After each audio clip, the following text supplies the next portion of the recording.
Damos comienzo a un nuevo programa.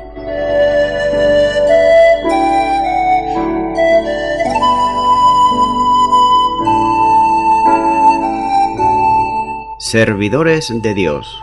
Quien te habla es Manuel Cornejo.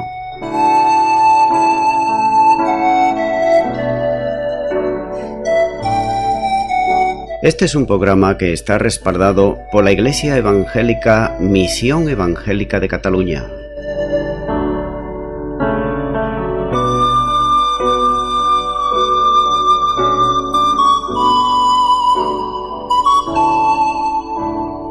Estamos situados en la ciudad de Sabadell, en la avenida Matadepera número 239.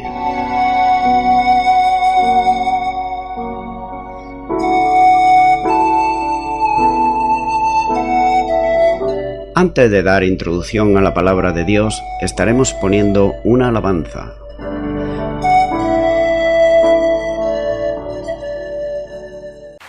Abre el cielo, que tu voluntad se haga, así como en el cielo, también en la tierra. Gracias, Señor. Dios, bienvenido a este lugar y en nuestro corazón venías tu voluntad. Dios, te queremos conocer con tu fuego abrasador. Ven y muévete otra vez. Espíritu, avívanos, te anhelamos, Dios.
está nuestra esperanza.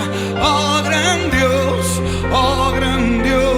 muévete. El cielo cerrado se abre, Tu reino se mueve aquí. En ti está nuestra esperanza. Oh gran Dios, no hay cielo cerrado, se abre. Tu reino se mueve aquí. En ti está nuestra esperanza. Oh gran Dios, oh gran Dios. no hay cielo cerrado, se abre, tu reino se mueve aquí. En ti está nuestra esperanza, Oh gran Dios, oh gran Dios.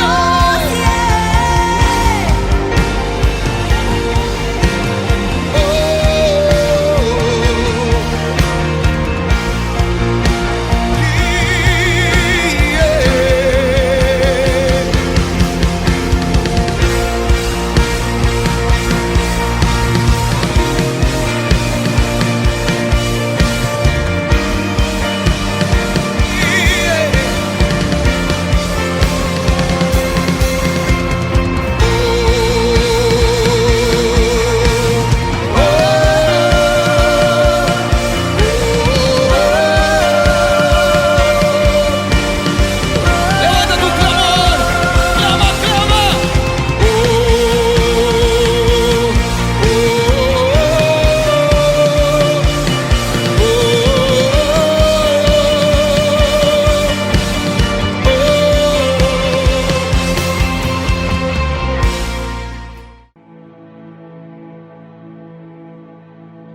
Y de nuevo tras la pausa musical estoy ya con todos ustedes, para estar compartiendo la palabra de Dios en la Biblia, de una manera que lo haré expositivamente versículo a versículo. Es por eso que en esta ocasión estaré compartiendo con el libro de los Hechos de los Apóstoles, y en esta ocasión será en Hechos capítulo 3 versículo 16, donde nos dice la palabra de Dios: y por la fe en su nombre, a este que vosotros veis y conocéis, le ha confirmado su nombre, y la fe que es por él ha dado a este esta completa sanidad en presencia de todos vosotros. En este versículo 16 nos está hablando principalmente de la fe. Todo el mundo dice tener fe, pero ¿fe en qué? Se puede tener fe quizá en personas, en el trabajo, en entidades, etc. Pero aquí estamos hablando de la fe bíblica, aunque ciertamente hay personas que dicen que tienen mucha fe en Dios, pero sin embargo se contradicen porque verdaderamente no conocen a Dios, ya que nunca a lo mejor han leído nunca la Biblia. Sin embargo, la palabra de Dios nos dice, en Hebreos 11:1 declara lo que es la fe, y dice que la fe es, pues, la certeza de lo que se espera y la convicción de lo que no se ve. El nombre del Señor Jesús es el requisito básico que Pedro pone delante de sus oyentes, ya que, por la fe en Jesús resucitado y glorificado, los apóstoles pueden operar milagros y también los discípulos. Nótese que la expresión fe y su nombre aparecen 2 veces en este versículo. Así que dice este versículo fe. La pregunta que nos podemos hacer es si Pedro habla de la fe de los apóstoles o de la fe del paralítico. La respuesta, por supuesto, es que ambos, tanto los apóstoles como el mendigo, tuvieron fe. Pedro y Juan efectuaron el milagro solo porque creían en una fe absoluta que el Señor Jesús le daría al poder sanar al mendigo. Podemos entonces entender que el mendigo también creyó que el Señor lo sanaría, aun cuando Lucas no nos dice nada acerca de su fe en ese momento en que el milagro se produjo, como dicen los versículos 3 al 7 de este mismo capítulo. Así que esta fe, como Pedro lo deja bien claro, viene a través del Señor Jesucristo, ya que solo a través de Él es la fe efectiva, como se hace evidente en la sanidad de este hombre. Y la fe, dice el versículo que viene por él, ha dado a éste completa sanidad. Así que, fe y el nombre del Señor Jesucristo son los dos lados de la misma moneda, que representan la sanidad. En resumen, fe es la forma y el nombre del Señor Jesús es la causa de la restauración del hombre que estaba paralítico. Por otro lado, vemos que Lucas refleja el énfasis de Pedro en el nombre del Señor Jesús, el cual menciona repetidamente e incluso personifica. Literalmente el texto dice: es el nombre de Jesús el cual ha fortalecido a este hombre a quien ustedes ven y conocen. Y de cierto, que todos los oyentes que estaban allí conocían y sabían de este hombre. Cuando Pedro dijo al paralítico: en el nombre de Jesús de Nazaret, levántate y anda, en el versículo 6, él no se limita a pronunciar una fórmula mágica que cause el milagro. Por el contrario, por la fe en el nombre del Señor Jesús, él, Pedro, confió que el divino poder del Señor Jesús fluiría a través suyo para sanar a este hombre que estaba paralítico. Sin embargo, cuando los 7 hijos de Ezebas, sin fe, invocaron el nombre de el Señor Jesús y no lograron nada, pero en cambio recibieron un severo golpe del espíritu inmundo que trataron de echar fuera. Esto lo dice en este mismo libro de los Hechos, capítulo 19, versículos 13 al 16. Pero sin embargo, cuando los 70 discípulos comisionados por el Señor Jesús volvieron a él, dice que se regocijaron y dijeron: Señor, aún los demonios se nos sujetan en tu nombre. Lucas capítulo 10, versículo 17. Hay que considerar que, a través de la historia de la Iglesia, el don de sanidad nunca ha estado ausente, aunque siempre ha habido personas que lo han puesto en cuestión, diciendo que era para aquella época de los apóstoles. Sin embargo, vemos que nombres como Francisco de Asís, Martín Lutero, Juan Wesley, sin mencionar a otros cristianos de los días de hoy, tienen ese ministerio de sanidad. Por ejemplo, la palabra de Dios nos dice que entre los dones del Espíritu Santo está el don de sanidad. 1 Corintios 12, 9 y 28. Pablo, sin embargo, enfatiza una pregunta y dice: ¿tienen todos dones de sanidad? 1 Corintios capítulo 12, versículo 30. Por otro lado, vemos que el mismo Pablo realizó milagros de sanidad durante sus viajes misioneros, pero no hay indicación, por ejemplo, de que haya sanado a Epafrodito, quien en una ocasión estuvo tan enfermo que casi se muere, como nos muestra en la carta a los Filipenses capítulo 2, versículo 27. Y él mismo tuvo que soportar un aguijón en la carne, el cual Dios no se lo quitó, como nos muestra 2 Corintios capítulo 12 y versículos 7 al 9. Y esto nos muestra que Pablo mismo no pudo hacer uso del don de sanidad las veces que quiso y donde él quisiera hacerlo. Por tanto, aquellos que dicen, por ejemplo, que los dones son de sanidad para el tiempo de los apóstoles, muchas veces con risa burlona dicen: bueno, si tiene el don de sanidad, ¿por qué no va a los hospitales y sana a los enfermos? Y vemos bien claro que no es el hombre el que sana, sino que es Dios, y Él lo hace en su soberana voluntad cuando Él lo desea y a quien quiere. Por otro lado, vemos que Santiago nos instruye a llamar a los ancianos de la Iglesia cuando estamos enfermos. Estos ancianos dice que orarán y ungirán con aceite en el nombre del Señor Jesús. Santiago 5:14. Él dice que en la oración de fe sanará al enfermo.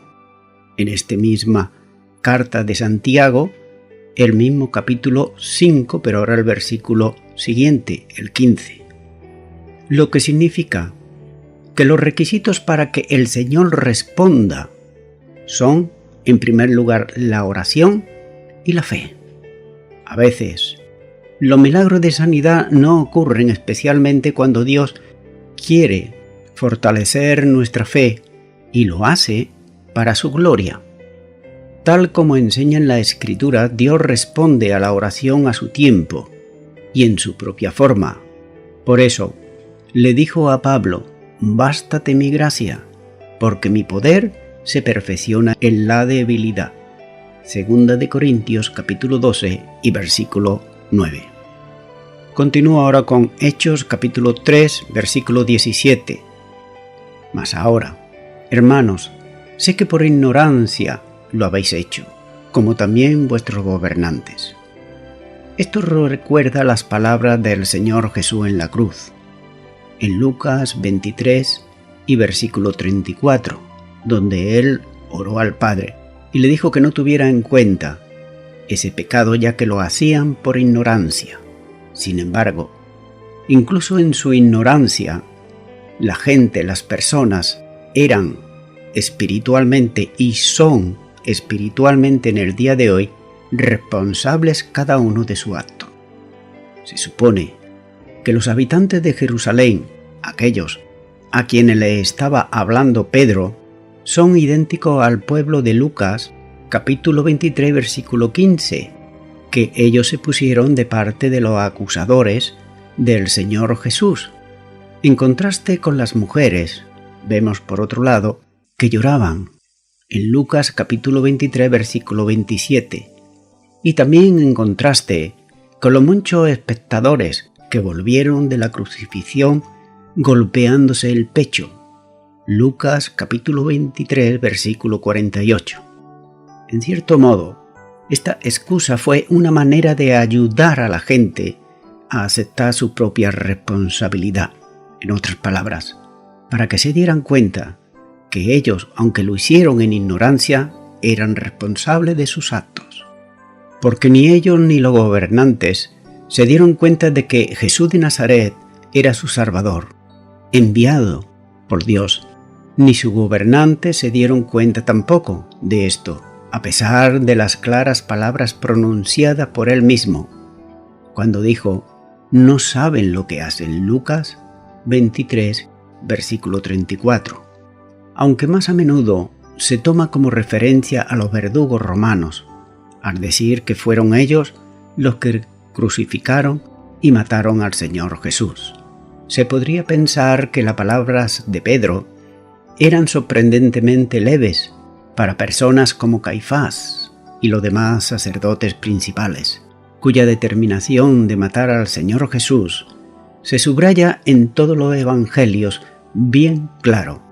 De todos modos, aquí tenemos la proclamación de una amnistía divina que ofrece amplio perdón a todos los que tomaron parte en la muerte de Jesús, pero por otro lado vemos que si ellos solamente reconocen su error, confiesan sus pecados y se vuelven a Dios en arrepentimiento, ahí hay perdón de parte de Dios. Continúa ahora con el versículo 18, donde sigue diciendo la palabra de Dios. Pero Dios ha cumplido así lo que había antes anunciado por boca de todos sus profetas, que su Cristo había de padecer.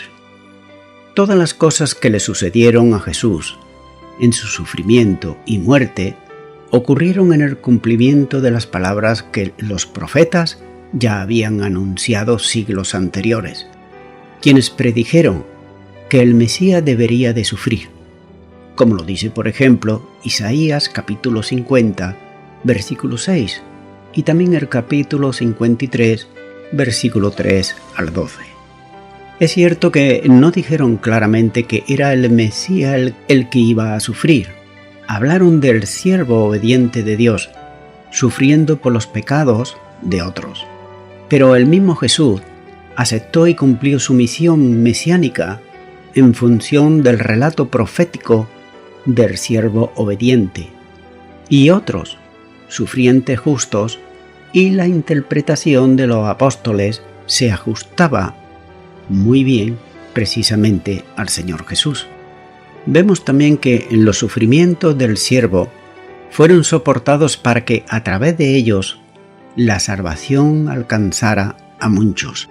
Esto ya lo había dicho Dios por medio de sus siervos, los profetas, y Pedro y sus oyentes habían visto cumplirse los oráculos proféticos y podían por tanto acercarse a la salvación de Dios en estos últimos tiempos, como también cualquier hombre y cualquier mujer en el día de hoy, que es tiempo de gracia, también puede acercarse a Dios, que es tiempo de salvación.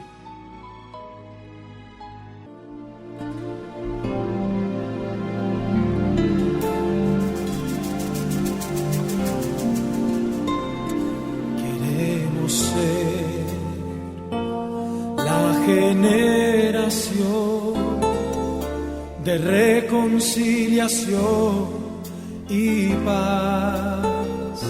Queremos ser nación santa, al orgullo y prejuicio poner fin, en amor hablar verdad, al perdido y abatido, al Señor servir unidos, y así otros creerán.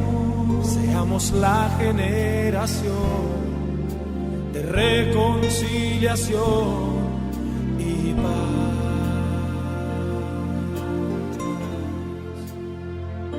Queremos ser la generación de reconciliación y paz, y construir un fundamento, y a la guerra en su regreso él pondrá fin. Compartamos el amor de Cristo sin hipocresía, perdón y misericordia hay entre tú y yo. Seamos la generación de reconciliación y paz. ¿Acaso no es el mismo Padre? ¿Acaso no es la misma fe? ¿Acaso no es el mismo llamado para nación santa ser? Queremos ser la generación de reconciliación y paz, y suplicar por restauración, buscando de rodillas al Señor, guardar del mal los corazones y aferrarnos al bien, honrarnos unos a otros y amar la hermandad. Seamos la generación de reconciliación y paz.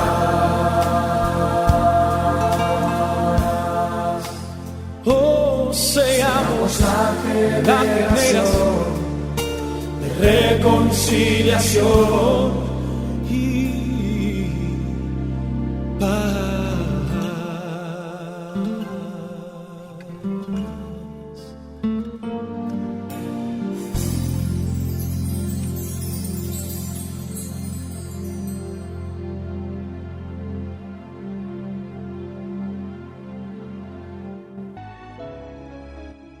Continúo con el versículo 19, donde sigue diciendo: Así que, arrepentíos y convertíos, para que sean borrados vuestros pecados, para que vengan de la presencia del Señor tiempos de refrigerio.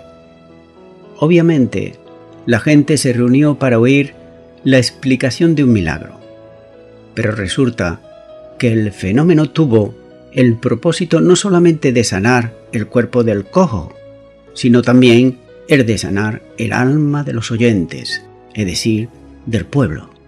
Aquí está la respuesta a la pregunta que ellos le hicieron en Hechos 2:37, cuando le dijeron: ¿qué haremos? Sobre la base de la evidencia bíblica que Dios ha cumplido las profecías mesiánicas, Pedro llama a sus oyentes al arrepentimiento. Hechos 2:38. Ellos deben de renunciar, por tanto, a su antigua forma de vivir y cambiar su manera de pensar, para que ya no sigan sus viejos caminos, sino que escuchen obedientemente lo que Dios desea en su santa y divina palabra, que es la Biblia. El arrepentimiento afecta la totalidad de la existencia del hombre. Por tanto, llega hasta lo más profundo de su ser y toca todas sus relaciones externas con Dios, y no solamente con Dios, sino también con sus semejantes, con sus vecinos, con sus amigos, con sus familiares. Por tanto, el arrepentimiento es alejarse del pecado, pero la fe es volverse a Dios. Pedro le dice a la gente que se vuelva a Dios, lo que en lenguaje sencillo y llano es arrepentirse y crean. Y le sigue diciendo Pedro para que sean borrados sus pecados. Pedro le presenta aquí de los pecadores del hombre escritos, por ejemplo, en una pizarra, y que pueden ser borrados. Ahora bien, ¿por quién pueden ser borrados? ¿Pueden ser borrados por los propios hombres? Pues no. ¿Tienen que hacer los hombres algún sacrificio o alguna penitencia, o dar algún donativo para que sean borrados esos pecados? Pues no. ¿Tienen que hacer algunas obras? Tampoco. Así que, concediendo que falle en decir quién limpia la pizarra, nosotros sabemos que solamente Dios, a través de Jesucristo, puede perdonar los pecados. Ningún hombre, absolutamente, tiene poder en la tierra, delegado de parte de Dios, para perdonar pecados, como otras religiones así lo enseñan. Quizás esta sea la típica forma hebrea de expresar un pensamiento sin usar el nombre de Dios, cuando está aquí diciendo que sus pecados serán borrados. También Pedro alude al bautismo, que es el símbolo del lavamiento para la limpieza de los pecados, pero nótese que usa la palabra pecados en plural, para abarcar la totalidad de los pecados de sus oyentes. Cuando Dios perdona los pecados del hombre, queda restaurada la relación entre él y el hombre. Esto significa que el hombre inicia un nuevo periodo en su vida, totalmente distinto al que llevaba antes. Le sigue diciendo Pedro, para que vengan de la presencia del Señor tiempos de descanso. Así que no solo iban a ser borrados sus pecados, Dios le enviaría aquellos tiempos de refrigerio y también de gozo que los profetas habían descrito como característicos de la nueva vida en Cristo Jesús. Hay que tener en cuenta que el arrepentimiento proporciona al pueblo de Jerusalén un respiro o tregua del juicio anunciado por el Señor Jesús. Así como dio a los ninivitas una tregua en la destrucción que Jonás anunció, posiblemente, por otro lado, la intención aquí sea más que un respiro o tregua, si los tiempos de refrigerio constituyen la era definitiva de la salvación, es decir, el tiempo que estamos viviendo actualmente de la gracia de Dios. Continúo ahora con el versículo 20, donde dice: y Él envía a Jesucristo que os fue antes anunciado. En respuesta al arrepentimiento del hombre y su vuelta a Dios, Dios envía a su Cristo. Pero, ¿cuándo viene Cristo? Por cierto, Cristo vino a su pueblo, pero éste lo rechazó y lo mató. Ahora, Él viene a todo quien quiera escucharle a través de la predicación del Evangelio. Y al final de los tiempos, Dios enviará de nuevo a Cristo Jesús aquí a la tierra. Pero, ¿cuál es el contexto en el cual está aquí hablando Pedro.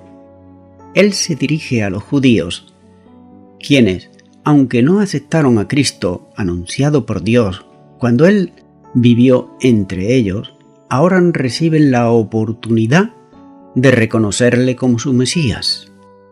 En su gracia, en su amor, Dios le da una nueva oportunidad de conocer a Cristo. Si lo rechazan esta segunda oportunidad, no podrán arrepentirse cuando Jesús regrese aquí a la tierra, ya que su arrepentimiento, por lo tanto, apresurará el retorno de Cristo. Pedro colabora este pensamiento en su epístola cuando dice en 2 de Pedro capítulo 3 y versículos 11 y 12: ¿Cómo no debéis vosotros andar en santa y piadosa manera de vivir, esperando y apresurándoos para la venida del día de Dios? Continúa ahora con el versículo 21 de este capítulo 3 de Hechos de los Apóstoles, donde dice: a quien de cierto es necesario que el cielo reciba hasta los tiempos de la restauración de todas las cosas, de que habló Dios por la boca de sus santos profetas, que han sido desde tiempo antiguo. Investido así de dignidad mesiánica, dice Pedro, Jesús ha sido recibido en la presencia divina y permanecerá allí hasta la consumación de todo lo que los profetas, desde los tiempos antiguos, han predicho. Pero la palabra que significa consumación o establecimiento puede también en contexto apropiado tener el sentido de restauración o restitución. Si se fuera a reconocer aquí una referencia a la restauración de todas las cosas, deberíamos recordar las palabras del Señor Jesús en Marcos capítulo 9, versículo 12, la primera parte, donde dice: Elías, a la verdad, vendrá primero y restaurará todas las cosas. Y también Lucas capítulo 1, versículo 17, donde Juan el Bautista, revestido del espíritu y el poder de Elías, hará volver los corazones de los padres a los hijos. Detalle citado de la profecía de Elías, el que vuelve, como dice en Malaquías capítulo 4 y versículo 5, al cual también se refiere Marcos capítulo 9 y versículo 12. Por cierto, se ha sostenido que Lucas, en estas palabras de Pedro, transfiere al esperado advenimiento de Jesús el lenguaje originalmente aplicado al ministerio de Elías que ha de volver. Por otro lado, vemos que el significado restauración, bien probado para esta palabra, fuera el único posible aquí, ya que podría aducirse que el cuadro que Pablo de una creación renovada coincide con la investidura de los hijos y la hija de Dios, como dice Pablo en Romanos capítulo 8 versículos 18 al 23. Pero el significado establecimiento o cumplimiento también está bien comprobado y tiene sentido en este contexto, con referencia al cumplimiento de todas las profecías del Antiguo Testamento, culminando con el establecimiento del orden de Dios sobre la tierra. Si Jesús debe permanecer en el cielo hasta dicha consumación, esto está de acuerdo con la exposición que hace Pablo del Salmo 110, versículo 1. Cristo debe reinar a la diestra de Dios hasta que sean vencidos todos los poderes hostiles. Pero hay que considerar que, aunque el Salmo 110 y versículo 1 se cita frecuentemente con referencia a Cristo a lo largo del Nuevo Testamento, solo en 1 de Corintios capítulo 15 versículos 24 al 28 hay una interpretación acerca de los enemigos que van a ser estrados de sus pies, como lo vemos en 1 de Corintios capítulo 15 versículo 24 en adelante, donde dice: Luego el fin, cuando entreguen el reino de Dios y Padre, cuando haya suprimido todo dominio, toda autoridad y potencia, porque preciso es que Él reine hasta que haya puesto a todos sus enemigos debajo de sus pies. Y el postrer enemigo que será destruido es la muerte, porque todas las cosas las sujetó debajo de sus pies. Y cuando dice que todas las cosas han sido sujetas a Él, claramente se exceptúa aquel que sujetó a Él todas las cosas. Pero luego, que todas las cosas le están sujetas, entonces también el Hijo mismo se sujetará al que lo sujetó a Él todas las cosas, para que Dios sea todo en todos. Voy concluyendo ya con esto. Vemos aquí que, por tanto, Jesús no es un hombre elevado por otros hombres, ni tampoco es un tío rebajado como algunas sectas por ahí andan anunciando, sino que Él, el infinito y eterno Dios encarnado, como así lo muestra el Evangelio de Juan capítulo 1 y versículo 14, donde dice: «Y aquel Verbo fue hecho carne, y habitó entre nosotros, y vimos su gloria, gloria como del unigénito del Padre, lleno de gracia y de verdad». La Biblia revela claramente que Cristo está reinando ahora y que reinará hasta el fin, como dice 1 de Corintios capítulo 15 versículo 24. De eso no hay duda alguna. También la Biblia, la palabra de Dios, revela claramente los eventos finales. Por ejemplo, la resurrección de todos los muertos, el arrebatamiento de los fieles vivos, la destrucción de la tierra, el juicio final y los dos destinos que hay. Solamente hay dos: el cielo y el infierno. Amigo y amiga oyente, los oyentes judíos le dijeron a Pedro: ¿qué haremos? Y Pedro le dijo: arrepentíos y convertíos, para que sean borrados vuestros pecados, para que vengan de la presencia del Señor tiempos de refrigerio. Tal vez tú, mi amigo, mi amiga, como yo en el pasado, hemos hecho cosas buenas, no buenas y malas. Pero es ahora que Dios nos da esta oportunidad, como se la estaba dando a su pueblo y lo sigue dando en el día de hoy a toda persona y también a ti. ¿Para qué?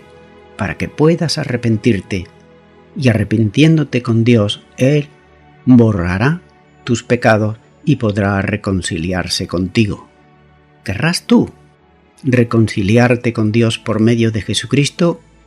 Dios ya dio el primer paso, y lo dio dando a su Hijo Jesucristo en la cruz del Calvario en sacrificio vivo por tus delitos y pecados.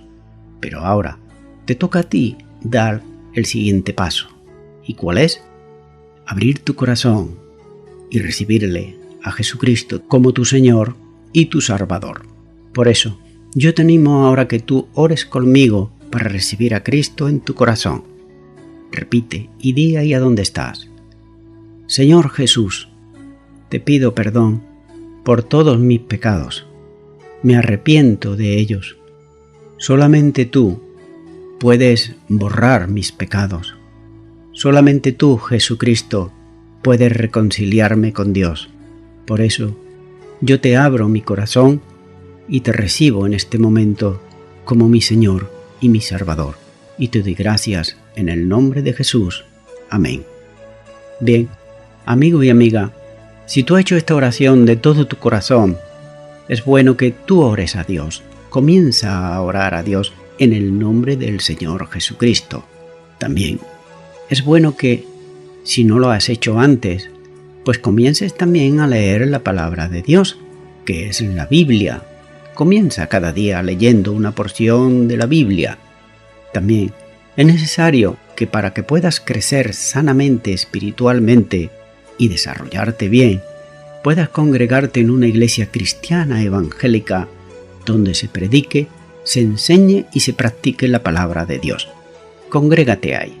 Y a toda la audiencia, nuevamente me estoy despidiendo de todos ustedes y será, Dios mediante, hasta el próximo programa. Que Dios os bendiga a todos.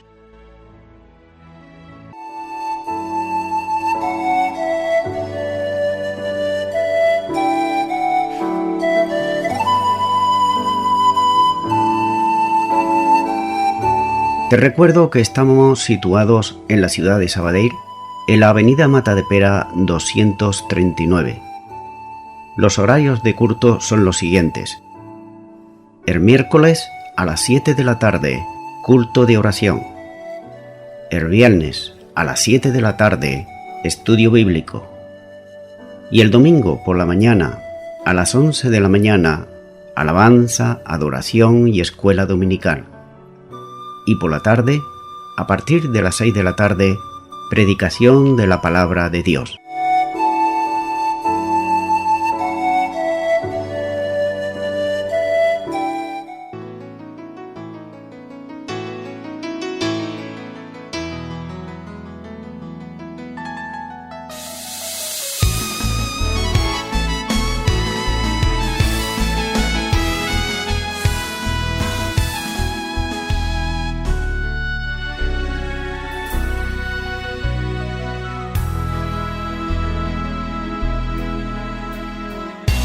Siendo yo un hombre débil, como al tener tantas flaquezas, aun siendo mi cuerpo inmundo y ceguera espiritual rodearme, no sé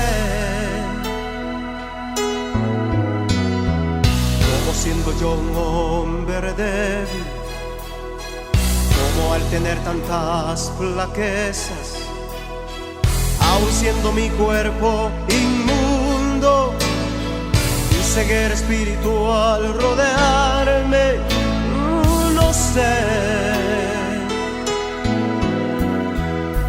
bien lo que me pasa, no, que a veces siento mi cuerpo vibrar, y es, Señor, que cuando tú me tocas no puedo dejar de moverme.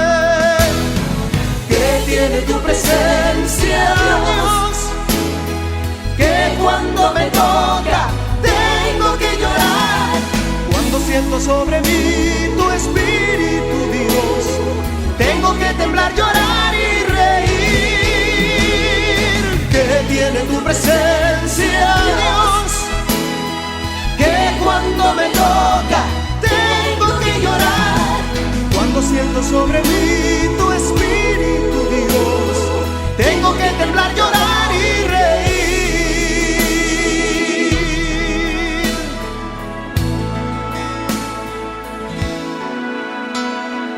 Ahora sé por qué los querubines, serafines y ángeles te adoran. La embravecida mar tú calmas, y los vientos todos te obedecen. Sí, ya sé, porque conquistas con tu amor las almas y guías al velero que perdido va. Tu Espíritu Santo me conforta y no puedo dejar de moverme. Que tiene tu presencia, Dios, que cuando me toca tengo que llorar. Cuando siento sobre mí tu espíritu, Dios, tengo que temblar, llorar y reír. Que tiene tu presencia, Dios, que cuando me toca tengo que llorar. Cuando siento sobre mí tu